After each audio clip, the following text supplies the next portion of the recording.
ఆడవాళ్ళల్లో orthopaedic ఎముకలు కీళ్ళ సమస్యల గురించి మనం చర్చించుకుందాం.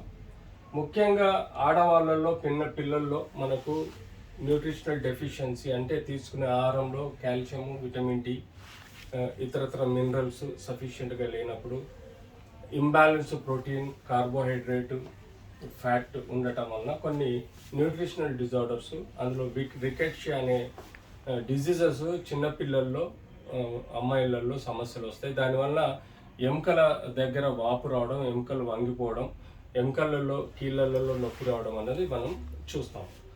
అంతేగా చిన్నపిల్లల ఆడవాళ్ళలో బోన్స్ ఫ్రాక్చర్ అయినప్పుడు అవి గ్రీన్ స్టిక్ ఫ్రాక్చర్ లాగా ఇరుగుతాయి. అంటే మనం పచ్చటి కట్టెను విరిచినప్పుడు ఒక సైడు విరిగిపోయి ఇంకో సైడు వంగుతుంది. దాన్ని మనం గ్రీన్ స్టిక్ ఫ్రాక్చర్ అంటాం.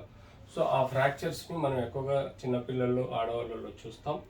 అంతేకాకుండా మనకు డిజార్డర్స్, సబ్లక్సేషన్ ఆఫ్ హిప్ అంటాము. అంటే గూడు తొలగడం, హిప్లో ఒక సమస్యలు రావచ్చు, స్పైన్ ప్రాబ్లమ్స్ రావచ్చు, కంజెంటల్ డిజీజెస్ రావచ్చు, డిఫార్మిటీస్ రావచ్చు. ఇలా మనం చిన్నపిల్లల్లో చూస్తాం.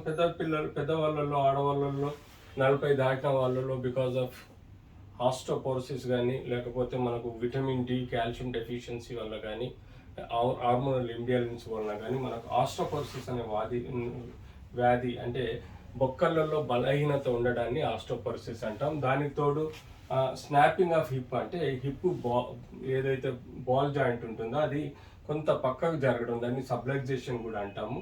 లేకపోతే ఈ యొక్క సాఫ్ట్ బోన్ ఏదైతే ఉంటుందో అది ఫ్రాక్చర్ అవ్వడం కానీ, లేకపోతే సాఫ్ట్ టిష్యూ టియర్ అవడం, అలా మనకు జాయింట్స్లలో inflammatory arthritis, degenerative arthritis, psoriatic arthritis, rheumatoid arthritis, gouty arthritis లాంటి సమస్యలలో కూడా సాస్లో రావచ్చు.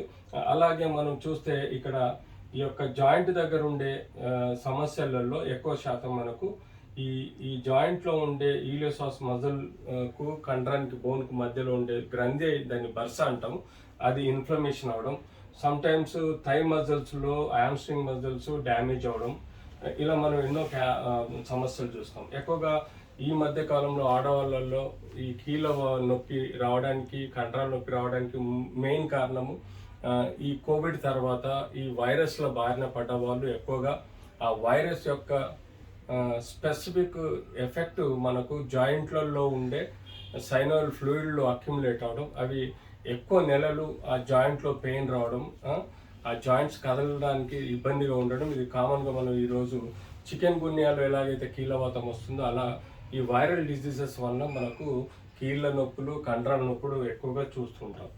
అంతేకాకుండా మనం బ్యాక్ పెయిన్ నడుములో రావడానికి స్పాండిలోసిస్ కారణమై ఉంటుంది, స్పాండిలైటిస్ కారణమై ఉంటుంది, లిస్థసిస్ అంటే ఎముక జారిపోవడం, అంతేకాకుండా డిస్క్ ప్రొలాప్స్ అంటే ఎముక మధ్యలో ఉండే ఇది రబ్బర్ లాంటి డిస్క్ పగిలిపోయి దానిలో డిస్క్ బయటకు వచ్చి నరాన్ని నొక్కడం, అంతేకాకుండా ఫ్రాక్చర్స్ ఆడవాళ్ళల్లో ఒబేసిటీ ఉండటం వల్ల కానీ, లేకపోతే చిన్న దెబ్బల వల్ల ఆస్టోపోరోసిస్ ఉండటం వల్ల చిన్న దెబ్బలకు కూడా నడుములో ఉండే ఎముకలు విరిగిపోవడం, క్రష్ అయిపోవడం అలాంటివి మనం చూస్తుంటాం.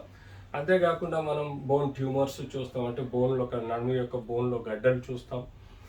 స్పైనల్ కార్డ్ ట్యూమర్స్ అంటే నరానికి సంబంధించిన స్పైనల్ కార్డ్లో ట్యూమర్స్ రావడం, ఇన్ఫెక్షన్స్ స్పైన్లో మనకు బ్యాక్టీరియల్ ఇన్ఫెక్షన్ రావచ్చు, ట్యూబర్క్లోసిస్ ఇన్ఫెక్షన్ రావచ్చు, ఇంక ఇతరత్ర జాయింట్లలో వైరల్ ఇన్ఫెక్షన్స్ రావచ్చు. స్పైన్లో ఉండే జాయింట్స్లలో కొన్ని ఫంగల్ ఇన్ఫెక్షన్స్ వలన కూడా పెరిఫరల్ పార్ట్స్ నుంచి సెంట్రల్ పార్ట్కి కొన్ని సమస్యలు రావచ్చు.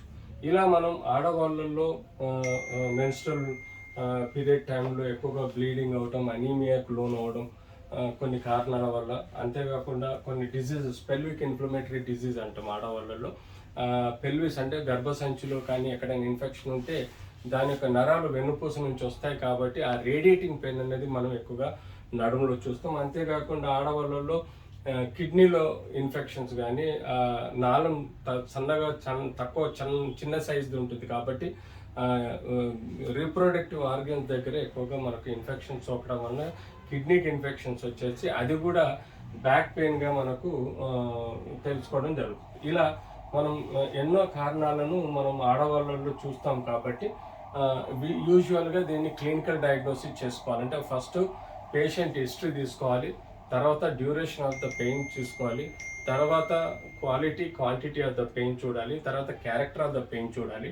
ఇలా మన క్లినికల్గా ఎగ్జామిన్ చేసినప్పుడు ఒక కంక్లూజన్కి వస్తాం. ఆ తర్వాత బేసిక్ ఎక్స్రే, ఎంఆర్ఐ, సిటీలు తీయడం, కొన్ని బేసిక్ రక్త పరీక్షలు చేసి ఇది కీళ్ళవాతమా, ఇది లేకపోతే బోన్ డిజీజా, లేకపోతే ఇది ఏమైనా ఇతరత్ర ఇన్ఫెక్షన్స్ వలన వస్తుందా అనేది తెలుసుకోవడం జరుగుతుంది. దానికి తోడు ఈ ఎక్స్రే, సిటీ, ఎంఆర్ఐ ద్వారా కన్ఫర్మేషన్ కూడా మనకు అవుతుంది. ఇలా మనం పర్టికులర్గా ఆడవాళ్ళలో వచ్చే సమస్యల గురించి ఈ ఫర్దర్ హిస్టరీ ప్లస్ డయాగ్నోసిస్ అంటే ఇన్వెస్టిగేటివ్ డయాగ్నోసిస్ చేసుకొని రెండింటిని కంబైన్డ్గా ఒక కంక్లూజన్కి వచ్చి వారికి పర్టికులర్గా ప్రాబ్లంను బట్టి మనం ట్రీట్ చేయగలిగితే ఇలాంటి ప్రాబ్లంనైనా మనం ట్రీట్ చేసే అవకాశం ఉంటుంది.